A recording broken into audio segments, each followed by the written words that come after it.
pagka yung masishare ko talaga sa tao is, alam mo, madami kasi nagtuturo dyan sabihin nila, ang ayoko kasi yung sasabihin sa akin kung ano yung dapat kong gawin.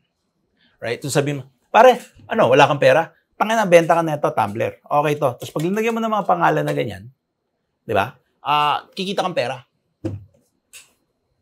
I'm like, that after that, bakit, paano mo na sigurado na bibenta ako sa'yo? Right? Ayoko nun. Kasi ako, you have to go through a journey. Kasi hindi siya madali. Kailangan dumaan ka sa journey. So ano yung journey na yun? Yung journey na yun is knowing yourself. Bago ka magnegosyo, alam mo yung gagawin mo, dinegosyo ako, ganyan. Basta pag 18 years old ka na, gawa na as a person kung sino ka. Okay? Kung sino si Hans, 18 years old, ikaw na yan. Hindi ka na nagbago. Yan na, ikaw na yan eh. Pwede ka nag-evolve ng konti, pero ikaw, kung yung roots mo, ikaw na yan. You keep going back to ikaw yan. Yeah. Totoo. Yeah. So, lahat yan, ganyan. So, ang nangyayari kasi, sa sobrang dami ng distractions, di ba? Alam mo na, it's everything in the internet naman. Yung gusto mong tumingin ng bagong Porsche GT3 RS, makikita mo, mas bata sa'yo, naka-Porsche GT3 RS. Di ba? Pero hindi mo alam yung behind that eh. Hindi mo alam. Punta ka sa kanya ba yun? Ano ba yun? Hiniram ba niya yun? Ano ba yun? Di ba? Ninakaw ba yan? Ninakaw ba yan? Ano ba yun? Di ba? O mamaya, kinakasuhan na ba siya? Di ba? Hindi mo alam eh. Yeah. So, ang advice ko is really kailangan bumalik ka sa kung sino ka muna. Alright? And it's a journey. Journey yan para malaman mo. So ngayon, pwede ako magbigay ng shortcut kung paano mo malaman kung gusto ka. For me, it took me mga 2 to 3 weeks para malaman ko na. Kasi kailangan malaman mo sino ka eh. Kasi pag hindi mo ka alam kung sino ka, ganito lang kasimple yan. So kilala natin si Michael Phelps, di ba? Swimmer yun. Pinakamadaming Olympic medal yata yun na swimmer eh. Yung parang alam mo yung game na Mario, yung parang kumukuha siyang coins, ganun siya kumukuha ng swimming eh. Pero galit siya Inchik yun. Ha? Galit siya Inchik yun. Galit ba sa Inchik yun? Hindi ka alam mo. Bakit daw? Kasi nanalo yung Inchik ng daya daw. So, hindi raw pwede. Kaya anyway. Pero siya yung pinaka-decorated na swimmer. Tsaka kahit anong category, galing eh. Basta swimming. Tama? Tapos meron namang isang si Hicham El Goraj. Walang masyadong nakakaalam nito. Ito, binasa ko kasi sa book. I'm assuming he's Indian. He's Moroccan. Moroccan. Moroccan siya na siya ang greatest middle distance runner. Okay. Alright? So mga 2004, yun yung mga niya. So pagkadating sa middle distance runner, king yun. So meron tayo si Michael Phelps, king ng swimming. Tapos si Hicham El Goraj, king ng middle na runner, right?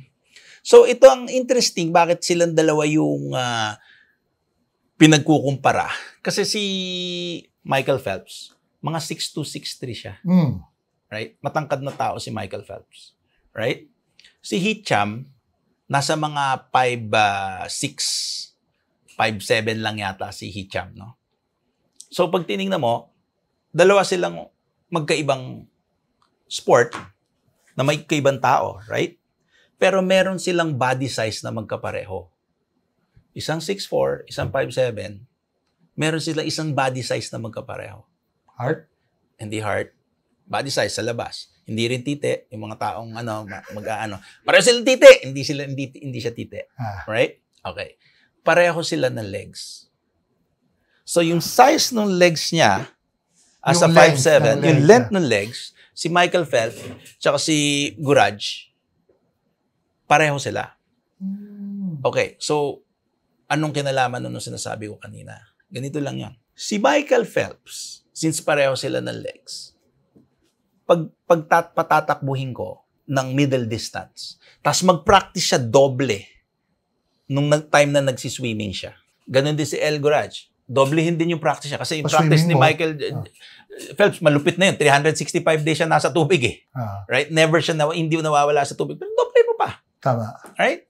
Tapos scientifically, tulungan pa natin sila na para maabot nila. Ang tanong ko, magkakaroon ba sila ng gold medal? Sakali ikaw, si Michael Phelps, tinuruan ko, talagang everyday, practice ka, magkaka-gold medal ka ba? Will you succeed as a runner? Lahat ng support meron ka, pera, lahat meron. Probably. Kasi same 100% hindi. Hindi. Never. Kasi hindi yun nahilig niya. No. Because yung torso ni Michael Phelps, mahaba. Mahaba. So, hindi siya maganda sa runner. Tapos mabigat siya. Right?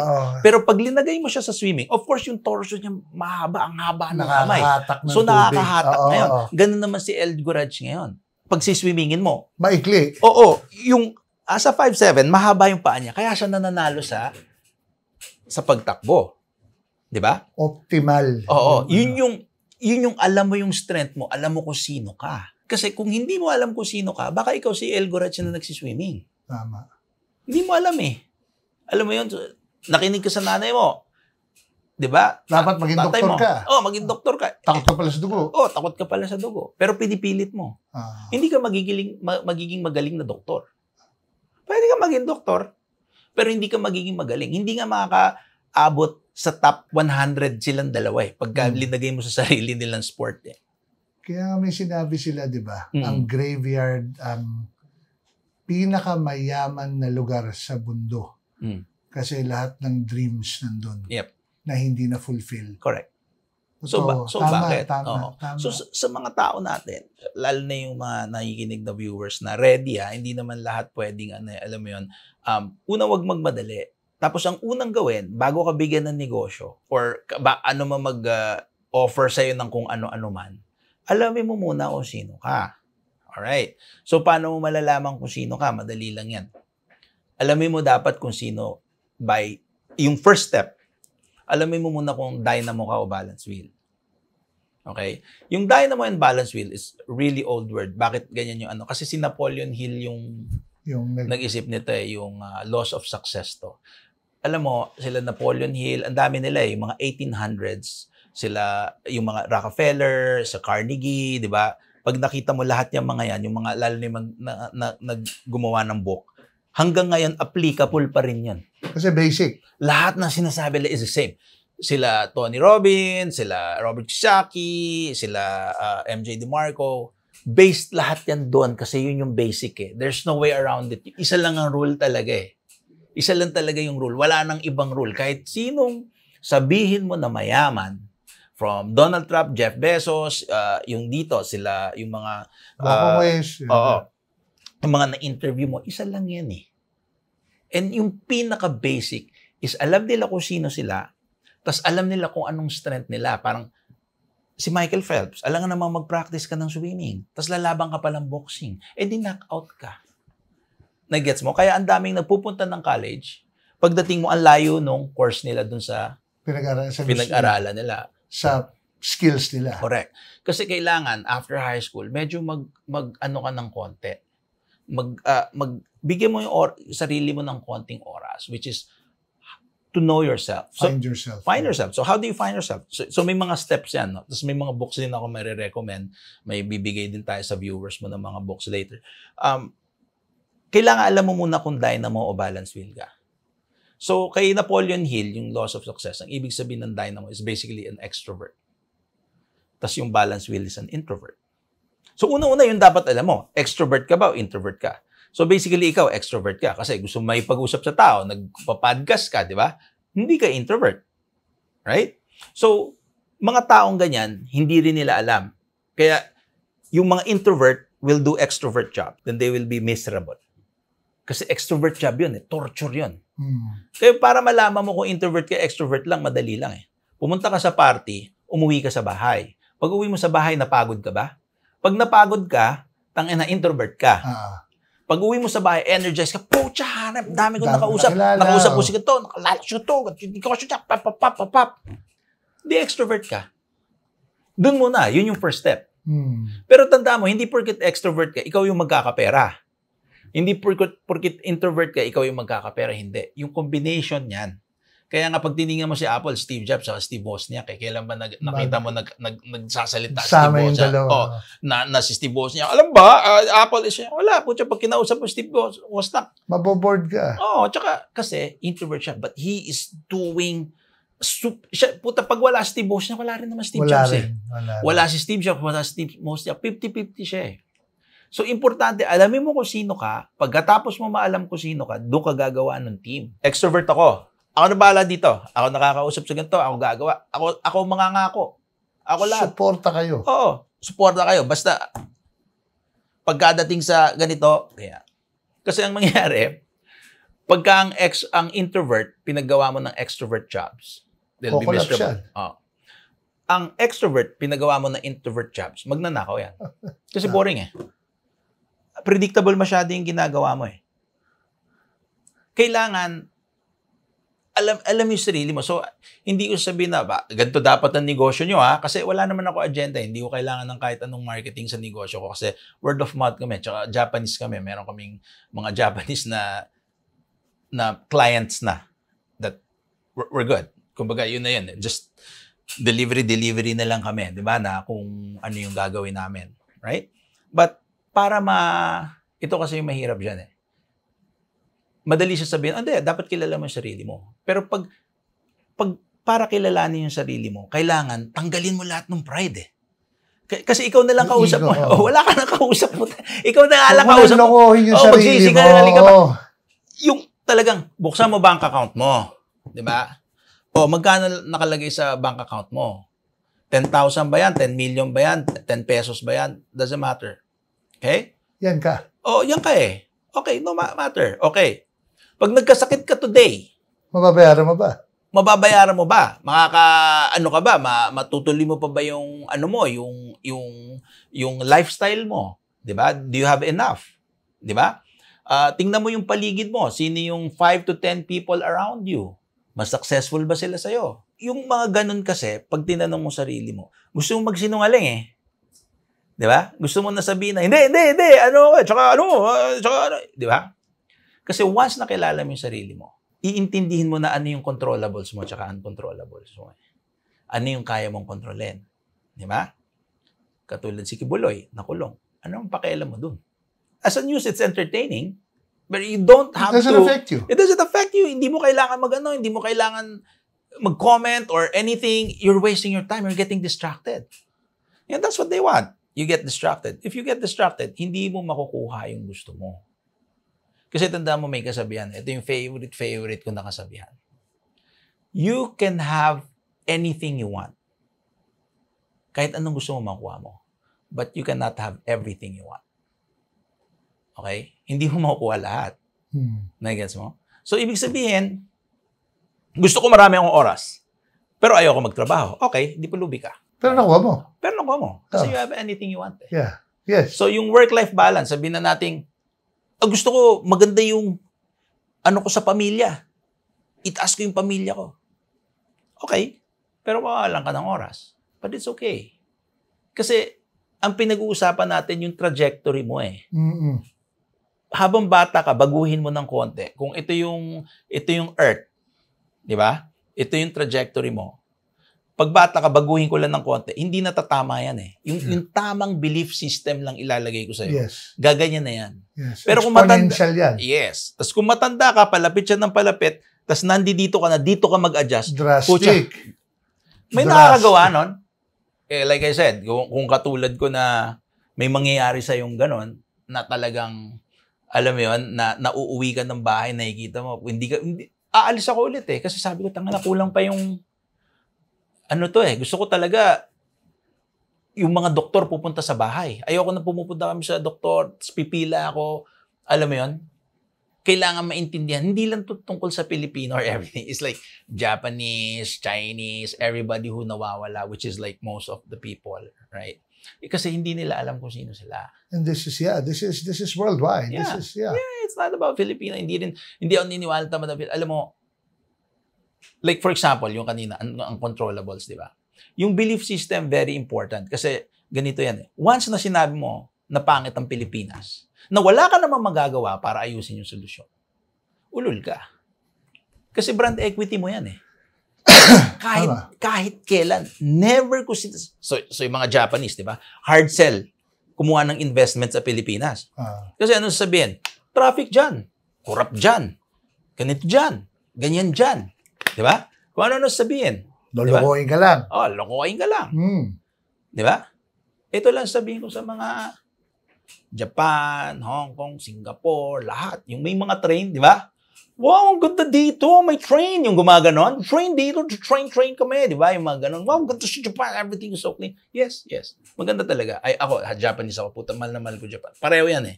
Kaya nga, mamaya, tuturo ko yung why ko. Di ba? Kaya dun siya papunta. Tinignan mo, of course, maganda. Of course, they did the right decision way yung after the wars, di ba? They did yung government, they did the right decision, and you have that. Pero alam mo kung anong meron sila na wala. Kasi dapat alam mo yung strengths mo, di ba? Eh dito ako Pilipinas eh. Team Pilipinas din ako eh. Team Japan din ako. Pero Team Pilipinas ako. Ano ang strength nila? Okay, first world country and we're a third world country. Pero ito lang sabihin ko sa'yo. Ang average age nyo 52, 53. Yes. Yung adult diaper nyo, mas mataas pa sa gatas. Sa baby diaper. Mas marami demand. Oo, mas marami. So ano ibig sabihin nun? Dead end ka na. Within 20, 30 years. Ganun din yun. In China, one child policy. Yeah. Ganun na. Pilipinas. 21, Over-child 22. policy. 22 years old tayo. Yan ang kayamanan natin. It's the youth. Kasi tayo yung putya, tayong hahawak. Alam mo kung ako lang, kung ako tatanungin mo, learn 10 years, right? Punta kayo ng Japan, learn the language, tapos ikaw yung magiging next Congress, ikaw yung magiging next businessman there. Kasi wala nang may gusto. Yung mga negosyo sa Japan na namamatay, dahil wala nang gusto mag-continue. Yes. Ayaw na nung mga anak. Ang dami. Kumikita yung negosyo. All you have to do is take it.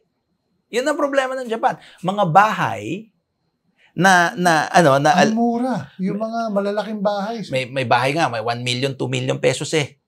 Na magandang bahay. Bakit? Kasi namatay na yung may-ari, yung mga anak, hindi sila nag-anak o ayaw din ng mga anak. Kaya yung sarili ng buhay. Sinusurrender na ulit sa government yung mga bahay. Ikaw isipin mo, pinamimigay yun. Dito nga, hindi ka nga makabili ng bahay. Tama. Right? So tingnan mo yung problema nating dalawa. Ano mas maganda? Ang future nasa Pilipinas. We can take over. English speaking. Lahat ng tao gusto Pilipino. Di ba? Ang problema lang sa Japan, sobrang baba na yan. Ang baba rin ng sweldo. Tama. So para sa Pilipino na magaling na mag-English, they have to learn another language. Go in, alam mo yun, kailangan mag-start ka na from zero, literally. From zero, yeah. Di ba? Na imbis na marunong ka mag-English. But I think it's worth it if you look at it long term. Kasi yung mga nakikita ng mga Pilipino doon na, yung okay ng Pilipino, hindi yung mga nagko-construction, yung ganyan. Yung Pilipino na kailangan mo kasi i-take yung opportunity eh. So what are the opportunity? Nandun ka na sa Japan. Yung sinasabi mo kanina, yung tatamad-tamad, di ba? Andun ka na sa Japan. Ano ba naman, mag-online course ka, 2 hours a day, 1 hour a day, doesn't matter. Aral ka sa school, aral ka ng Japanese. Para matuto ka. Boom! Alam mo yon sa karera, nakaganon ka na kagad. Mga 4 corners hindi ka na makikita kasi sobrang kailangan nila yon.